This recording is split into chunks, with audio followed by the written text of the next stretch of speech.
कलवा के खेत में लकड़ियां जलाए हुए बैठा था। कलवा भाई, वैसे तो सर्दी के समय में कोहरा रात में पड़ता ही है, लेकिन आज रात धुंध कुछ ज्यादा नहीं है। तू सही कह रहा भीमा। कलवा भाई, मुझे लगता है कि हम दोनों को आज रात खेत में आना ही नहीं चाहिए था। इतनी सर्दी में तो घर पर कंबल ओढ़ के सोने में ही आनंद आता है। मुझे भी कोई शौक नहीं है भीमा, लेकिन सर्दी में अक्सर जंगली जानवर खेत में घुसकर फसल खराब कर देते हैं। पिछली बार जब जंगली जानवर तेरे खेत में घुसे थे ना, तब मैं भी सर्दी में तेरे खेत की रखवाली करने के लिए तेरे साथ बैठा हुआ था। अरे कलवा भाई, तुम तो बुरा मान गए। मेरा कहने का मतलब वो नहीं था। बस न जाने क्यों मुझे आज ये बढ़ी हुई धुंध बड़ी ही अजीब सी लग रही है। मैंने इतना कहा ही था कि तभी किसी स्त्री के चीखने की चीर गई। आवाज इतनी भयानक थी कि कड़कड़ाती हुई ठंड में भीमा और कलवा के शरीर पर पसीने की धाराएं बहने लगीं। कलवा भाई, क्या तुमने चीख सुनी? जाने किस औरत की चीखने की आवाज थी? तेज घुंघरू की आवाज उन दोनों के कानों से टकराई। कलवा तुरंत घुंघरुओं की आवाज की दिशा की ओर बढ़ने लगा। ये देख भीमा डरते हुए बोला, कलवा भाई, मुझे कुछ गड़बड़ लग रही है। मुझे लगता है कि हमें यहाँ से नहीं उठना चाहिए। अरे तू यहीं बैठ भीमा, मैं अभी आता हूँ। हो सकता है कोई औरत मुसीबत में हो। कलवा घुंघरुओं की आवाज का पीछा करता हुआ एक पेड़ के नजदीक जा पहुंचा,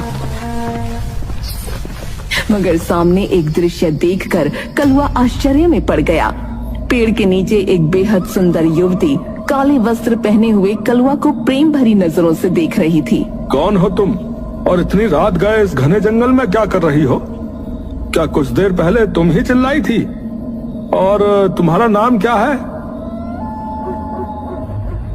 कलवा की बात सुनकर वो सुंदर युवती रहस्यमयी अंदाज में मुस्कुराती हुई बोली, एक बार में इतने ढेर सारे सवाल कर दोगे तो फिर मैं जवाब कैसे दे पाऊंगी? मैं कौन हूँ तुम्हें कुछ देर बाद पता लग जाएगा। और हाँ, अभी कुछ क्षण पहले ही मैं चिल्लाई थी।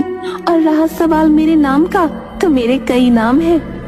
उस सुंदर युवती की बात सुनकर कलवा बुरी तरह से चौंक पड़ा। तुम कहना क्या चाहती हो? मुझे अलग अलग युगों में अलग अलग नाम से बुलाया गया है, लेकिन मेरा सबसे प्रसिद्ध नाम यक्षिणी है। यक्षिणी? यह कैसा नाम है? वैसे तो ये मेरा नाम है, लेकिन तुम्हारे लिए तुम्हारी बोलकर यक्षिणी का सुंदर चेहरे में परिवर्तित हो गया। उसकी आंखों की पुतलियां सफेद हो गईं और उसका चेहरा किसी कोयले की तरह काला पड़ गया।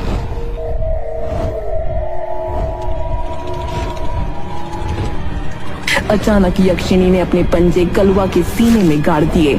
कलवा की दिल दहला देने वाली चीख जंगल में गूंजने लगी। कलवा की चीख सुनकर भीमा बुरी तरह से घबरा उठा। ये तो कलवा भाई, ये तो कलवा भाई के चीखने की आवाज है। इतना बोलकर भीमा कलवा की चीख की दिशा की ओर दौड़ने लगा। कुछ ही देर में भीमा ने देखा कि कलवा की लाश झाड़ियों में पड़ी थी। अगले दिन कलवा की लाश जगतपुर गांव के इर्द गिर्द जगतपुरा गांव किसान खड़े हुए थे। उनमें जगतपुर गांव का ठाकुर विक्रम भी था। ठाकुर विक्रम डरे हुए भीमा की ओर देखकर बोला, जहाँ तक मुझे पता लगा है तो तुम अपने मित्र कलवा के साथ उसके खेत की रखवाली कर रहे थे, और तुम कह रहे हो कि तुमने देखा ही नहीं कि तुम्हारे मित्र को कौन मार कर चला गया। ठाकुर साहब, मेरी बात का विश्वास कीजिए। मैं और कलवा बातें कर रहे थे कि तभी हम दोनों के कानों में किसी औरत की चीख टकराई। चीख सुनकर जो है कलवा भाई चीख की दिशा की ओर चल पड़े। मैंने ऐसा करने के लिए मना किया, लेकिन वो नहीं माने, और जो है कुछ देर बाद कलवा भाई की चीखें मेरे कानों में टकराई। और जब मैं दौड़ते हुए पहुंचा तो मेरे सामने कलवा भाई की लाश पड़ी हुई थी। बीमा की बात सुनकर गांव का मुखिया डरता हुआ ठाकुर विक्रम से बोला, ठाकुर साहब, कलवा की स्थिति बता रही है कि इसकी हत्या किसी इंसान ने नहीं की। तुम कहना क्या चाहते हो? ठाकुर साहब, मुझे विश्वास है कि इसकी हत्या जरूर किसी चुड़ैल या पिशाचिनी ने की है। बात तो तुम सही कह रहे हो। जब मैंने कलवा की लाश को पहली बार देखा तब मुझे भी यही लगा था। लेकिन तुम चिंता मत करो, मैंने एक साधु महाराज को यहाँ पर बुलवाया है जो कुछ ही देर में हमारे गांव में आ जाएंगे। इतना बोलकर ठाकुर विक्रम अपनी हवेली चला गया।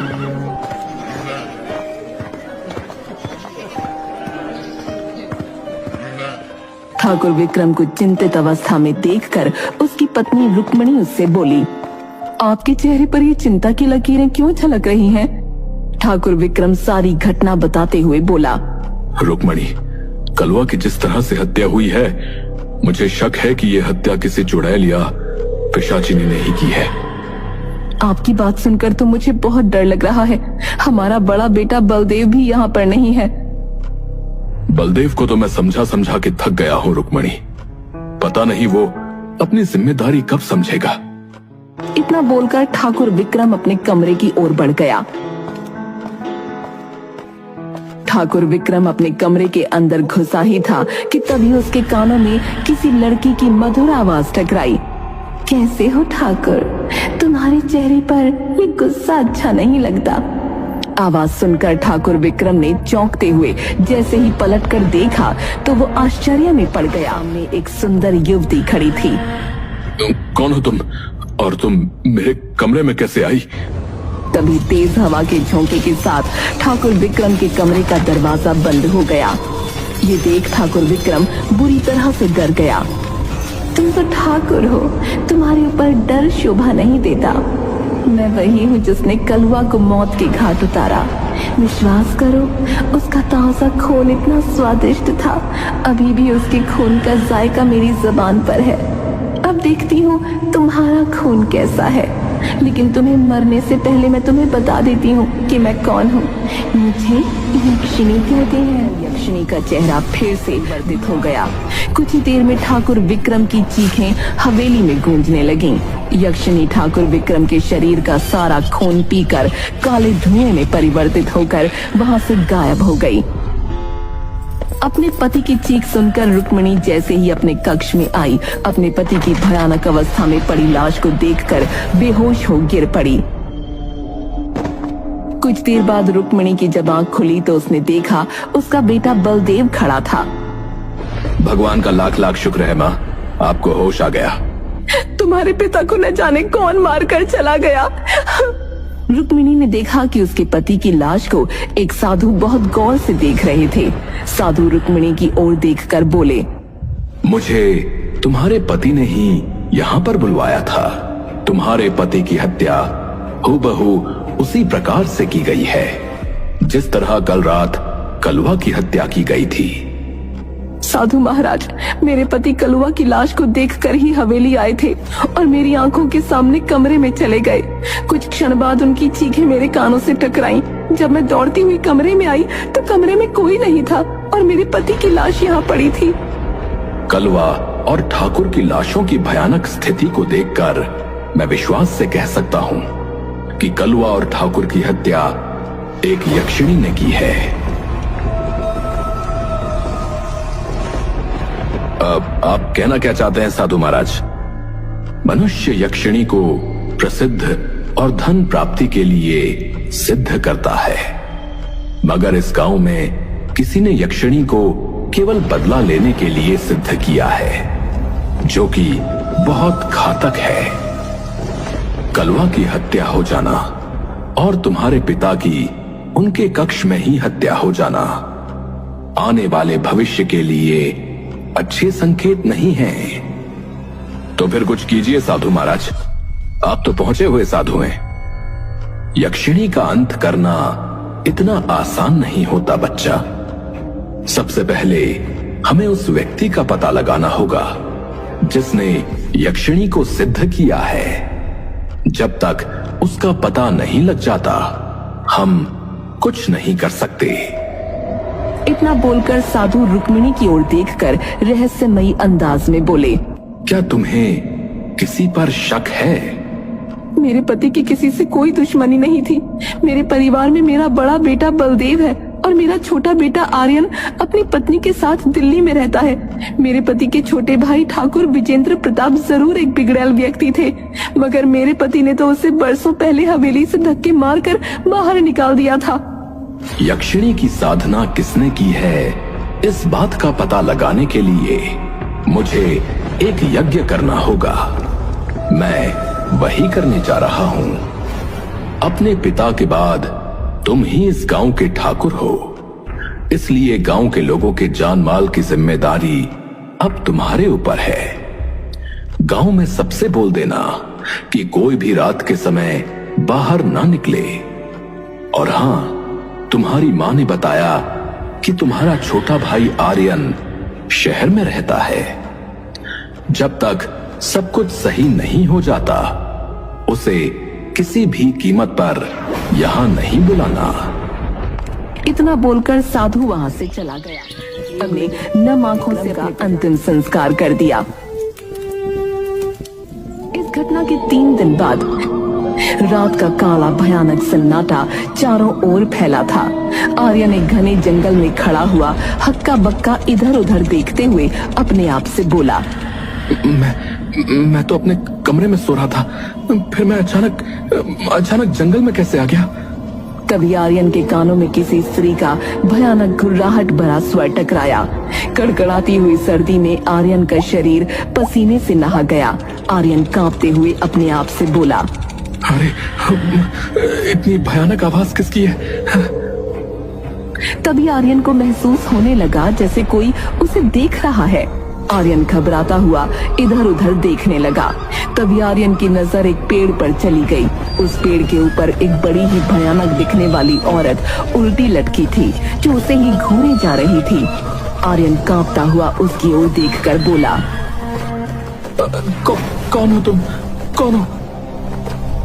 यक्षिणी, जिसे तेरा ही इंतजार था। तभी उस पेड़ के ऊपर से एक लाश आर्यन के सामने गिर पड़ी। उस लाश को देखकर आर्यन बुरी तरह से घबरा गया। ओह माय गॉड, ये तो मेरे पिता ठाकुर विक्रम सिंह की लाश है। ऐसे कैसे हो सकता है? तभी यक्षिणी की भारी आवाज, जो कि पेड़ के ऊपर लटकी हुई थी, आर्यन के कानों में टकराई। आ जाओ आर्यन, जल्दी से आ जाओ। तुम तो इतने दुर्भाग्यशाली हो कि अपने पिता का अंतिम संस्कार भी नहीं कर पाए। देखो तुम्हारे पिता तुम्हारी इस बात से कितने नाराज हैं। यक्षिणी ने इतना कहा ही था कि तभी अचानक से ठाकुर विक्रम की लाश उठकर खड़ी हो गई और क्रोधित अवस्था में आर्यन को देखने लगी। आर्यन की आंख खुल गई। आर्यन ने देखा कि वो अपने कमरे में था। आर्यन लंबी लंबी गहरी सांसें लेने लगा। तभी वहां पर आर्यन की पत्नी दिशा आ पहुंची। क्या हुआ आर्यन, तुम तो सो रहे थे और तुम इतने घबराए हुए क्यों हो? एसी फुल चल रहा है, रूम का टेम्परेचर इतना ठंडा है, इसके बावजूद भी तुम्हारे माथे से पसीने की बूंदें कैसे टपक रही हैं? आर्यन अपने भयानक सपने के बारे में दिशा को बताते हुए बोला, सपने में जो औरत पेड़ के ऊपर उल्टी लटकी हुई थी, उसका भयानक चेहरा देखकर मैं अभी भी कांप रहा हूँ। तुम भी ना आर्यन, एक सपने को लेकर इतना परेशान हो गए। अरे सपने तो सपने होते हैं, डरावना सपना समझकर भूल जाओ। नहीं दिशा, सपने में मैंने अपने पिताजी की लाश को देखा है, जो भयानक अवस्था में थी। ऐसा लग रहा था जैसे कि मेरे पिता को किसी ने चीर फाड़ कर रख दिया हो। और 3 दिनों से मैं पिताजी को लगातार फोन कर रहा हूँ, मगर वो मेरी कॉल रिसीव नहीं कर रहे, और ना ही मेरी माँ। न जाने क्यों मुझे कुछ गड़बड़ लग रही है। कम ऑन आर्यन, हम दिल्ली में रहते हैं, अमेरिका में नहीं। और जगतपुरा गांव यहाँ से केवल 6 घंटे की दूरी पर है। अगर तुम्हारा मन घबरा रहा है तो हम आज ही। घंटे बाद आर्यन की कार एक पहाड़ी इलाके की सड़क पर दौड़ी जा रही थी। दिशा आर्यन की ड्राइविंग सीट के बगल में बैठी थी। अब यहाँ से कितनी दूर रह गया है जगतपुर गांव? बस हम पहुंचने ही वाले हैं।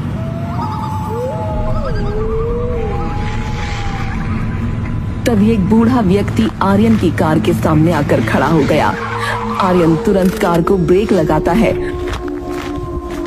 चाचा जी, ये क्या हरकत है? आपको क्या लगता है कि मुझे पता नहीं है? पिताजी ने मुझे बताया था कि आपने उनकी संपत्ति में हेरा फेरी करके सारा पैसा अय्याशी में उड़ा दिया और पिताजी ने आपको धक्के देकर हवेली से बाहर निकाल दिया।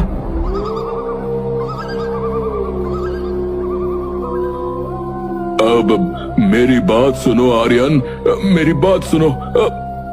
मुझे कुछ नहीं सुनना, हट जाइए रास्ते से, मुझे आपकी शक्ल भी नहीं देखनी। इतना बोलकर आर्यन अंदर बैठ गया और कार को अपने गांव जगतपुरा की ओर दौड़ा दिया। तुम तो बता रहे थे कि तुम्हारे चाचा जी को तुम्हारे पिता ने हवेली से बाहर निकाल दिया था, फिर वो तुमसे क्या बात करने आए थे? हाँ, निकाल दिया था। मुझे उनकी कोई भी बात नहीं सुननी। कुछ ही देर में आर्यन अपनी पत्नी दिशा के अंदर खड़ा था। आर्यन को अचानक वहां आया देख उसकी माँ चौंकते हुए बोली, तुम्हें यहाँ आने से पहले यहाँ फोन करना चाहिए था।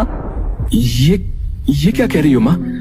तुम्हें मुझे देखकर खुश होना चाहिए, लेकिन मुझे अचानक यहाँ देखकर तुम घबरा क्यों गई? आर्यन, अभी और इसी समय शहर वापस लौट जाओ।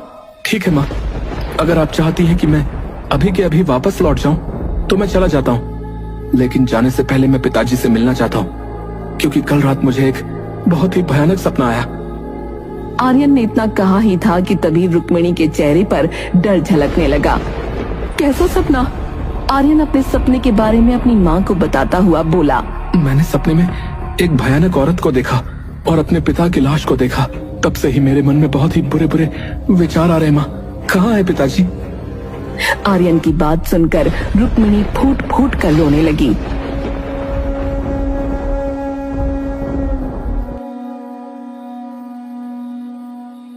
आर्यन, तुम्हारे पिताजी 3 दिन पहले इस संसार को छोड़कर चले गए।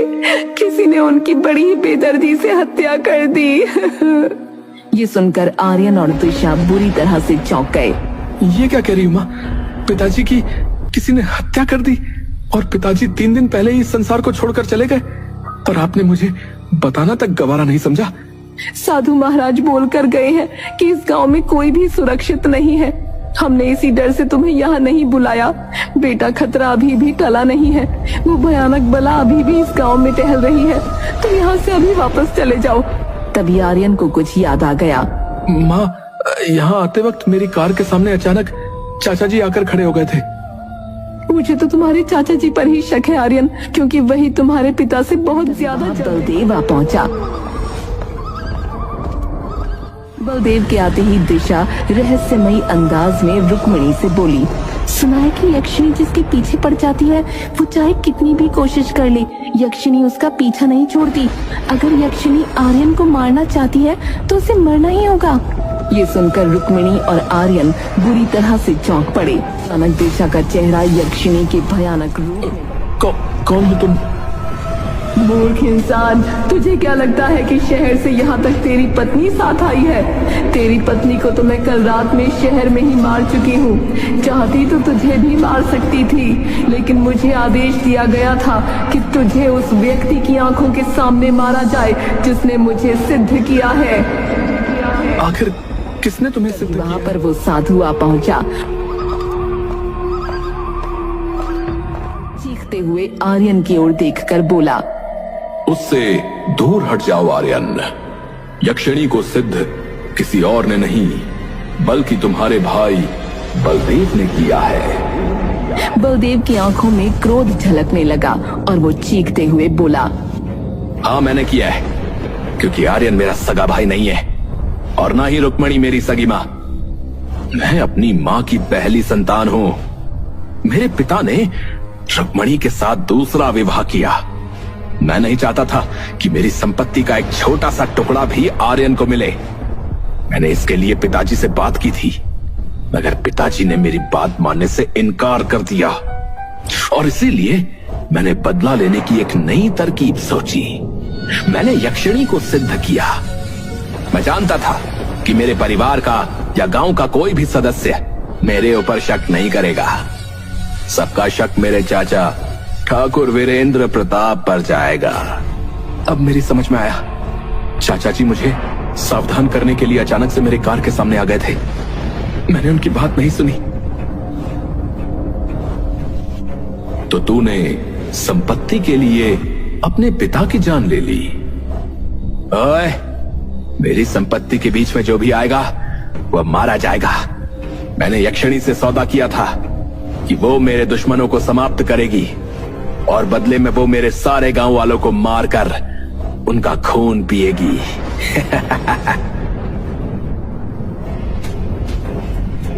ये गांव यक्षिणी की संपत्ति नहीं है, तुझे इसका अंजाम भुगतना पड़ेगा। मैं जानता हूं कि जब तक तू जीवित रहेगा यक्षिणी का कोई बाल भी बांका नहीं कर सकता, इसलिए तुझे अब मरना पड़ेगा।